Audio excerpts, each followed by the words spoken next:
வணக்கம். இந்த பதிவு ஆசிரியர் தகுதி தேர்வு படித்து கொண்டிருக்கும் ஆசிரியர்களுக்கான ஒரு பதிவு இது. நம்ம ஏற்கனவே 10ஆம் வகுப்பில் இருக்கிற குடிமையியலில் முதல் பாடம் பார்த்தோம். அதில் 80 கேள்விகள் பார்த்தோம். இப்போது அதன் தொடர்ச்சியாக 81லேருந்து ஒரு 130 கேள்வி வரைக்கும் இருக்குது. கண்டிப்பாக இந்த ஃபஸ்ட் லெசன் ரொம்ப ரொம்ப முக்கியம். அது இல்லாமல் 10th புக்கே ரொம்ப முக்கியம். நீங்கள் எந்த எக்ஸாம் படிக்கிறீங்க அப்படின்னாலும் 10th புக்கை கண்டிப்பாக படிச்சிருங்க. அது தமிழ் புக்காக இருந்தாலும் சரி, சோஷியல் சயின்ஸாக இருந்தாலும் சரி, கண்டிப்பாக அதுலேருந்து தான் கொஷின்ஸை அதிகமாக ஃபோக்கஸ் பண்ணுவாங்க. அதனால் அதை படிச்சிருங்க. நாம் இன்றைக்கி ஃபஸ்ட் கொஷின் பார்க்கலாம். அதுக்கு முன்னாடி போன பதிவில் 57வது கேள்வி 1978ஆம் ஆண்டு 44வது அரசியலமைப்பு சட்ட திருத்தம்படி அடிப்படை உரிமையிலேருந்து சொத்துரிமை நீக்கப்பட்டுச்சு அப்படின்னு நம்ம படித்தோம். சொத்துரிமை நீக்கப்பட்டது, இது எல்லாமே சரிதான். ஆனால் 1978ன்னு போடாமல் 48ன்னு பிரிண்டிங் மிஸ்டேக் ஆகிடுச்சு. அதை செக் பண்ணிட்டா இப்போது இதை சரி பண்ணிக்கோங்க.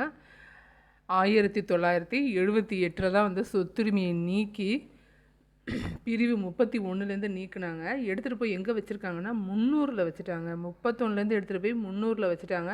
எந்த பகுதியில் இருக்குது அப்படின்னு கேட்டாங்கன்னா 12வது பகுதியில் இருக்குது. 12வது பகுதியில் தான் இந்த சொத்துரிமை இப்போது இருக்குது. அதை பார்த்துக்கோங்க. இப்போ நம்ம 81வது கேள்வியிலேருந்து தொடங்கலாம். 81வது கேள்வி பாருங்கள். பிரிவு 21A கீழ் சேர்க்கப்பட்ட தொடக்க கல்வி சட்ட திருத்தம் இருக்கு இல்லையா, அதன்படி மாநில அரசுகளின் முன்பருவ மழலையர் கல்வியை எந்த வயதில் தொடங்கணும்னு கேட்டிருக்காங்க. இந்த சட்ட திருத்தம் இருக்குல்ல, பிரிவு 21A எப்போ கொண்டு வந்தாங்க? 2002 தான் கொண்டு வந்தாங்க. எத்தனாவது சட்ட திருத்தம்னு கேட்பாங்க. 86வது சட்ட திருத்தம் தான் பிரிவு 21A கீழே எத்தனை வயது வரைக்கும் இருக்கிற குழந்தைங்களை பள்ளியில் சேர்க்கணும் அப்படின்னு சொல்லுது அப்படின்னு கேட்டிருக்காங்க. 6 வயது வரை உள்ள குழந்தைகளை மாநில அரசில் இருக்கிற எல்லா மாநில அரசும் சேர்க்கணும் அப்படின்னு மத்திய அரசு சட்டம் இயற்றி இருக்குது. அடுத்து, கீழ்கண்டவற்றுள் அடிப்படை உரிமைகள் பற்றிய சரியான கூற்று எது? கீழ்கண்டவற்றுள் அடிப்படை உரிமைகள் எதுன்னு கேட்டிருக்காங்க. அமெரிக்க அரசியல் அமைப்பிலிருந்து பெறப்பட்டது, நீதிமன்றத்தால் செயல்படுத்த முடியும். உங்களுக்கு ஒரு உரிமை கிடைக்கல அப்படின்னா நீதிமன்றத்தை நாடி அந்த உரிமையை வாங்கிக்க முடியும். அரசாங்கத்தால் கூட இந்த உரிமையை குறைக்கவோ மறுக்கவோ முடியாது அப்படின்னு சொல்லியிருக்காங்க.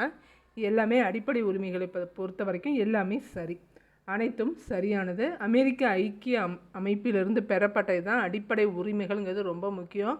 அமெரிக்கா அடிப்படை உரிமைன்னு ஞாபகம் வச்சுக்கோங்க. அமெரிக்கா அடிப்படைன்னு நினைவு வச்சுக்கோங்க. அடுத்து, கீழ்கண்டவற்றுள் அரசு நெறிமுறை உறுத்தும் கோட்பாடுகள் பற்றி தவறான கூற்று என்னன்னு கேட்டிருக்காங்க. இதில் தவறானது இருக்குன்னு சொல்லியிருக்காங்க. அரசு நெறிமுறை உறுத்தும் கோட்பாடு எதுலேருந்து பெறப்பட்டது அப்படின்னா அயர்லாந்துலேருந்து பெறப்பட்டது. அரசு நெறிமுறை உறுத்தும் கோட்பாடு அயர்லாந்து. நீதிமன்றத்தால் கட்டாயப்படுத்த முடியாது, இவை அரசை கட்டுப்படுத்தும்னு சொல்லியிருக்காங்க.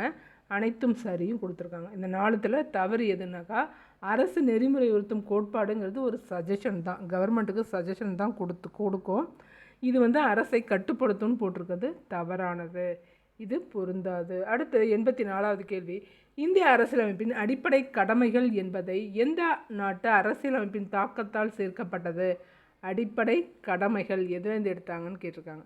அடிப்படை உரிமைகள் அமெரிக்க ஐக்கிய நாடு. கடமையை செய்யணுன்னா நீங்கள் சோவியத் யூனியனுக்கு தான் போகணும். கடமையை செய்யணுங்கிறதே ஒரு பெரிய சோதனை தான் இல்லையா? நம்ம கடமையெல்லாம் நம்ம முடிக்கணுங்கிறது தான் நமக்கான சோதனை. அப்படிங்கும்போது அதை சோவியத்லேருந்து எடுத்தாங்க. சோதனையை சோவியத்லேருந்து எடுத்தாங்கன்னு ஞாபகம் வச்சுக்கோங்க.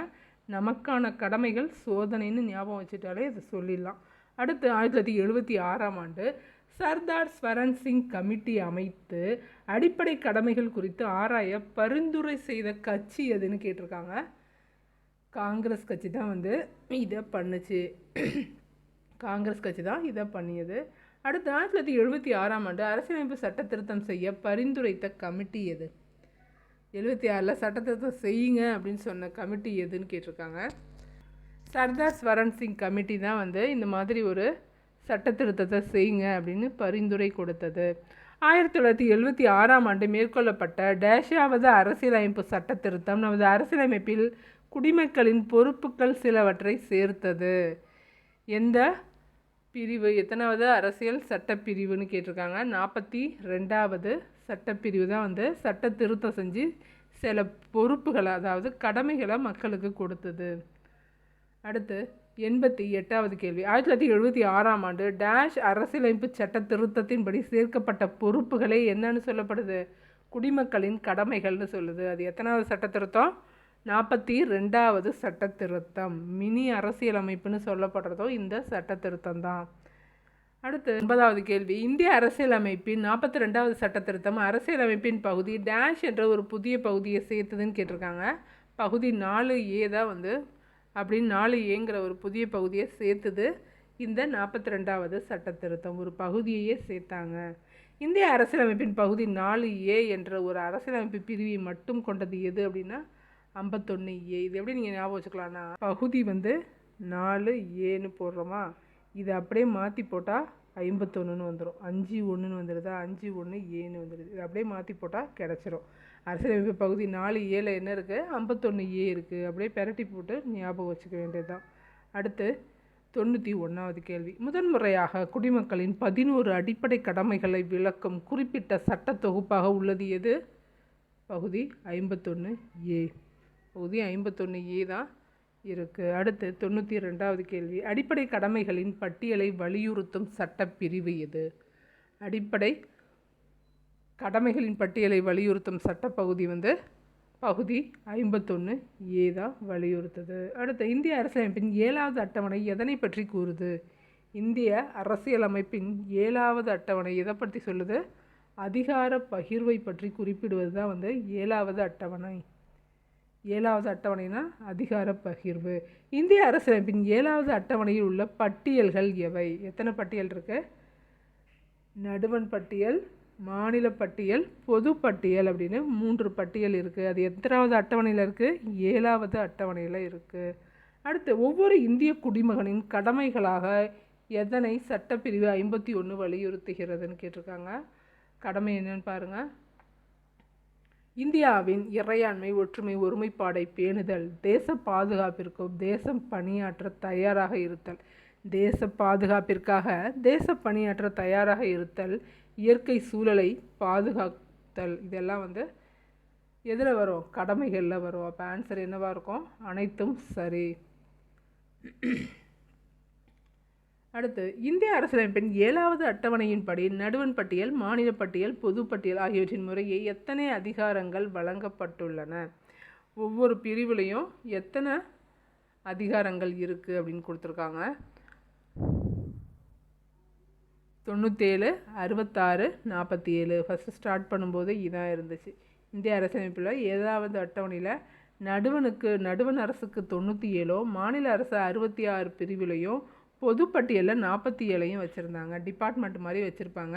இந்த 97 இருக்கு இல்லையா, இதில் நடுவண் பட்டியல்னு சொல்லிட்டாங்கன்னா அதில் சென்ட்ரல் கவர்மெண்ட் மட்டும்தான் சட்டம் இயற்ற முடியும். சென்ட்ரல் கவர்மெண்ட்டோட அதிகாரத்துக்குள்ளே இருக்கும் இந்த 97 டிபார்ட்மெண்ட்டும். 66 அப்படிங்கிறது மாநில பட்டியல். அப்போ மாநில அரசு மட்டும்தான் அதை பயன்படுத்தும்.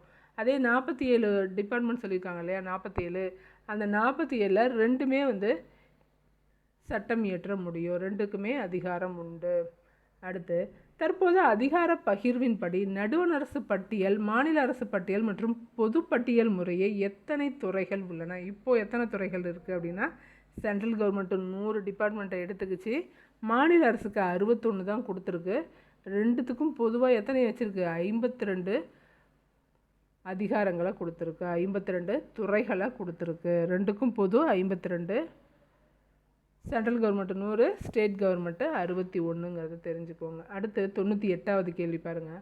கீழ்கண்ட கூற்றுகளில் சரியானது எது? பகுதி 51A சட்டப்பிரிவு 2002 அறிமுகப்படுத்தியது அடிப்படை கடமைகளை கொண்டது. அதில் என்ன இருக்குது அப்படின்னா, 6 முதல் 14 வயது வரைக்குள்ள குழந்தைகளுக்கு கல்வி பெறும் வாய்ப்பினை பெற்றோர்கள் ஏற்படுத்தி தர வேண்டும் அப்படின்னு சொல்லுது.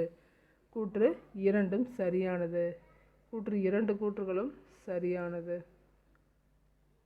2 கூற்றுகளும் சரி. 99வது கேள்வி பாருங்கள். அலுவலக மொழிகள் பற்றி விவரிக்கும் அரசியலமைப்பு சட்டப்பிரிவு எது?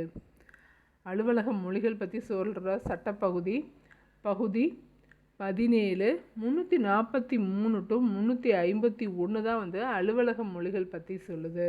100வது கேள்வி பாருங்கள். 100வது கேள்வி.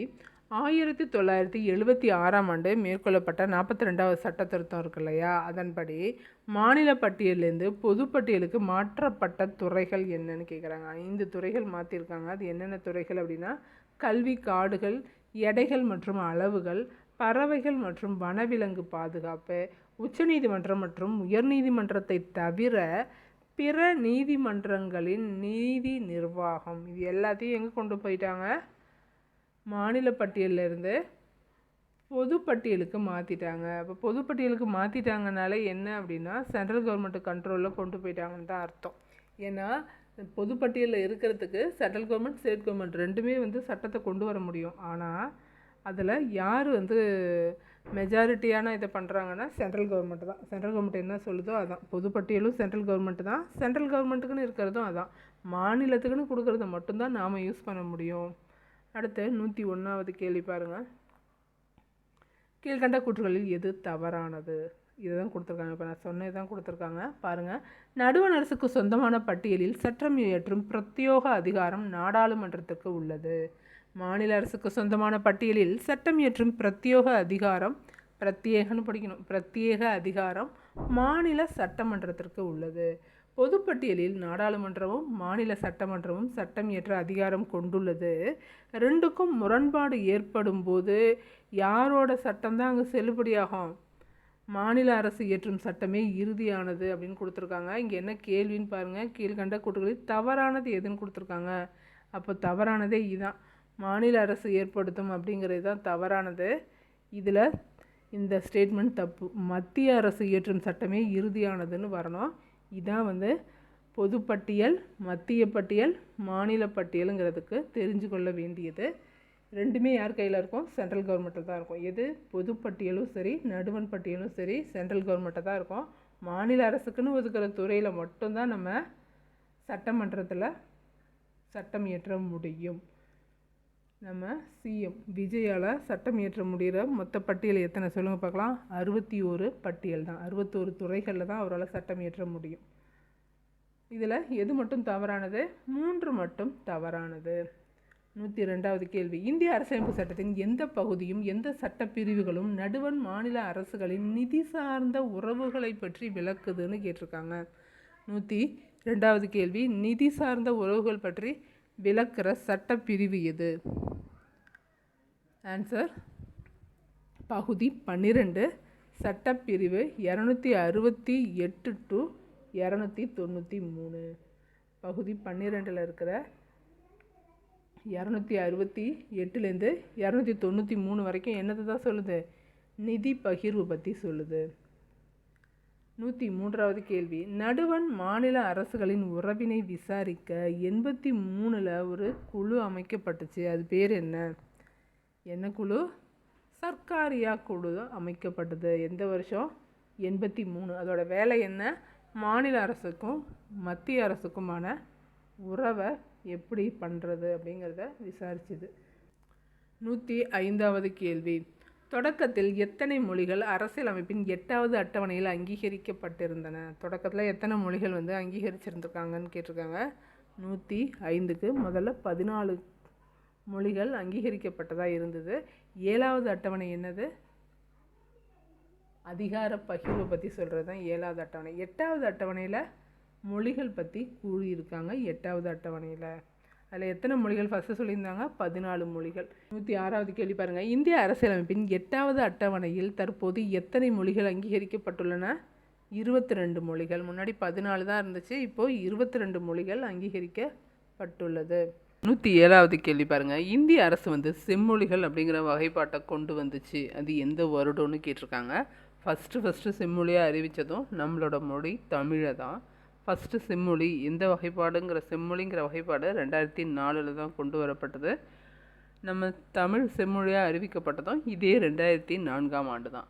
2004ஆம் ஆண்டு செம்மொழிகள் வகைப்பாட்டின்படி எத்தனை மொழிகள் செம்மொழி தகுதியை பெற்றுள்ளன? இப்போ வரைக்கும் எத்தனை மொழிகளை செம்மொழிகளாக அறிவிச்சிருக்காங்க அப்படின்னா 6 மொழிகள். என்னென்ன மொழிகள்னு பார்க்கலாமா? தமிழ், சமஸ்கிருதம், தெலுங்கு, கன்னடம், மலையாளம், ஒடியா. இது 6 தான் செம்மொழியாக அறிவிச்சிருக்காங்க. எந்தெந்த வருஷத்தில் அறிவித்தாங்கங்கிறதையும் நினைவு வைத்து கொள்ளுங்கள். மிக மிக முக்கியமானது. நீங்கள் பேப்பர் 2ஆக இருக்கீங்க அப்படின்னா கண்டிப்பாக கேட்கலாம். நீங்கள் பேப்பர் 1 அப்படின்னா தமிழ் மட்டும் கேட்கலாம். இல்லை இதுக்கு முன்னாடி கொஷின் கேட்டாரையா எப்போ வகைப்பாடு கொண்டு வந்தாங்கங்கிறத கேட்கலாம். பொறுத்துக செம்மொழி தகுதி தமிழ் 2004 ஃபஸ்ட்டு நாம தான் போனோம். கலைஞர் தான் அதுக்கான முன்னெடுப்பை எடுத்தார். நம்ம போன உடனேவே பின்னாடியே யார் வந்துட்டாங்க, அடுத்த வருஷமே சமஸ்கிருதம் வந்துருச்சு. வடமொழின்னு சொல்லப்படுற சமஸ்கிருதம் 2005. அப்புறம் 3 வருஷம் கழிச்சு தான் தெலுங்கு கன்னடம் ரெண்டுத்தையுமே 2008 பண்ணாங்க. தெலுங்கு கன்னடம்.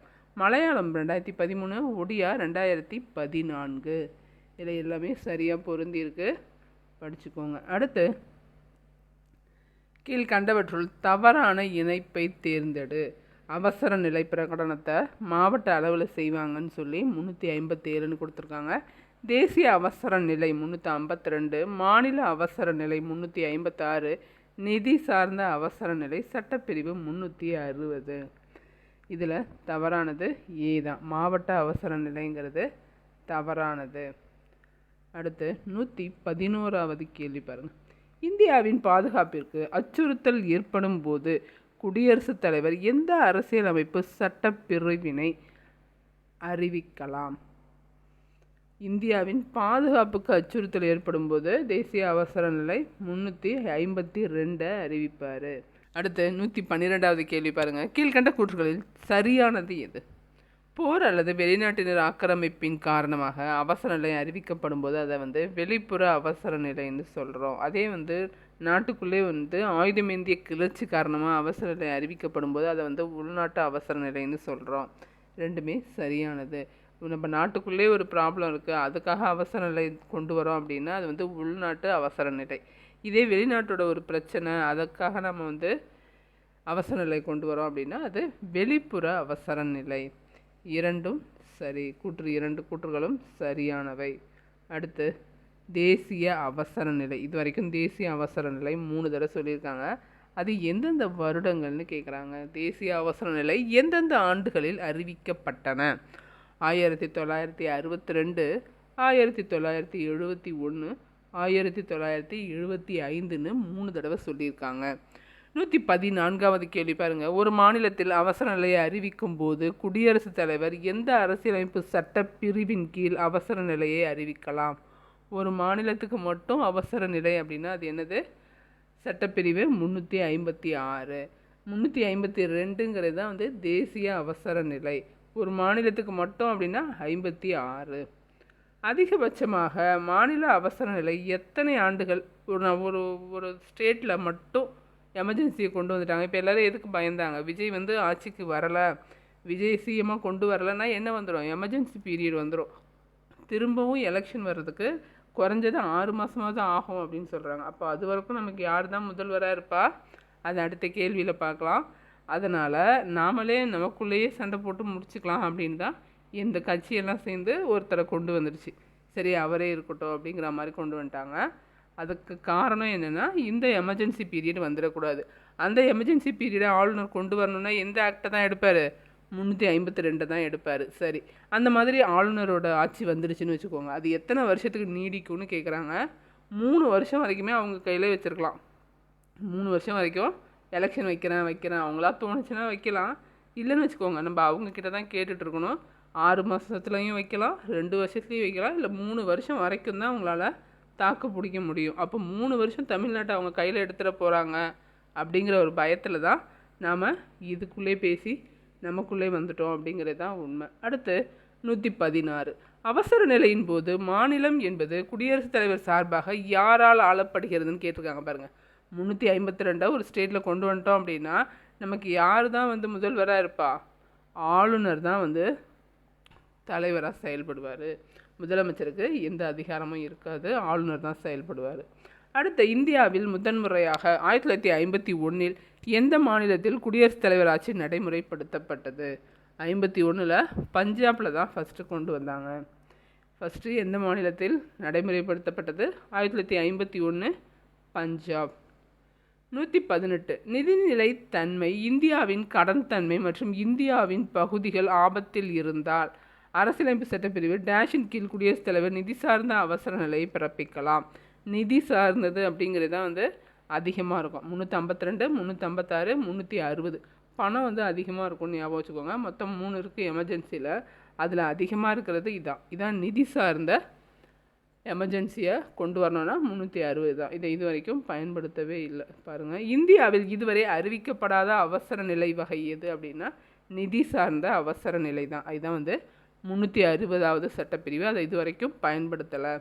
அமெண்ட்மெண்ட் அப்படின்னா என்ன? அமெண்ட்மெண்ட் அப்படின்னா ஒரு திருத்தம், ஒரு எக்ஸ்ட்ரா ஒன்று சேர்க்குறோம் அப்படிங்கும்போது அதை என்னன்னு சொல்லுவோம்? அமெண்ட்மெண்ட் என்னும் சொல். மாற்றம், சிறு மாறுதல், மேம்படுத்துதல், இது எல்லாமே எதை தான் குறிக்கும்? அமெண்ட்மெண்ட்டை தான் குறிக்கும். 121வது கேள்வி, சர்க்காரியா குழுவை நியமித்தவர் யார்? சர்க்காரியா எப்போ கொண்டு வந்தாங்க? 76லன்னு நினைக்கிறேன். கொண்டு வந்தது இந்திரா காந்தி. சர்க்காரியா குழு நியமித்தவர் இந்திரா காந்தி. 122வது கேள்வி பாருங்களேன். சர்க்காரியா குழு அமைச்சாங்க இல்லையா, அது வந்து மொத்தம் எத்தனை பரிந்துரைகள் கொடுத்துச்சு, அதை நடுவண் அரசு எத்தனை பரிந்துரைகளை செயல்படுத்துச்சுன்னு கேட்டிருக்காங்க. அதாவது இந்திரா காந்தி அமைச்சாங்க இல்லையா சர்க்காரியா குழு, அதை எத்தனை கொடுத்தாங்கன்னு 247 பரிந்துரைகள் கொடுத்துருக்காங்க. அதில் எத்தனையை தான் செயல்படுத்தினாங்க? 180 பரிந்துரைகளை செயல்படுத்தினாங்க.